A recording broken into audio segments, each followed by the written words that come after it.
Vaughn, I don't mean to sound anything but serious. Any day you have a death toll inside the U.S. Capitol is a serious and history-making day for all the wrong reasons. We have a death toll of 4 after this violence today.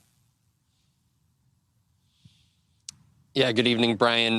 This news comes from D.C. Mayor Muriel Bowser holding a press conference in just the last few minutes. With the news, we knew of the one death that took place inside the Capitol, a woman who was shot apparently by police. But now there are 3 additional deaths that the D.C. is reporting. These were 3 medical emergency deaths here on the Capitol grounds. The scene outside here in Washington, D.C. right now, here at about 11:30 at night, Brian, is one of stark silence.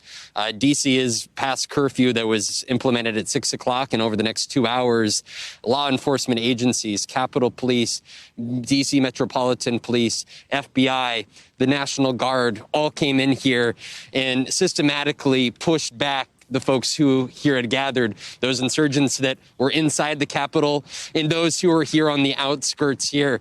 To kind of give you an idea of where we are, this insurgents were essentially pushed down here. This is the start of Pennsylvania Avenue from the Capitol here.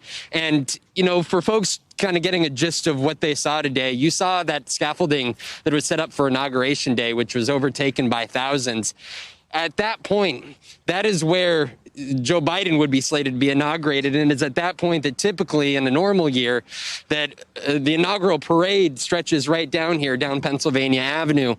And what you can see here is what you should expect to see now, at least according to the mayor, Bowser, that this is Pennsylvania Avenue. About 1 mile down the road from there, Brian, is where folks would run directly into the White House. The mayor also announced tonight that there were, we should note, just 52 arrests here in Washington, D.C. 14 of those were for crossing police lines, simple assault, some for individuals carrying firearms without license. The rest of them were for curfew related violations. Again, just 52 arrests here.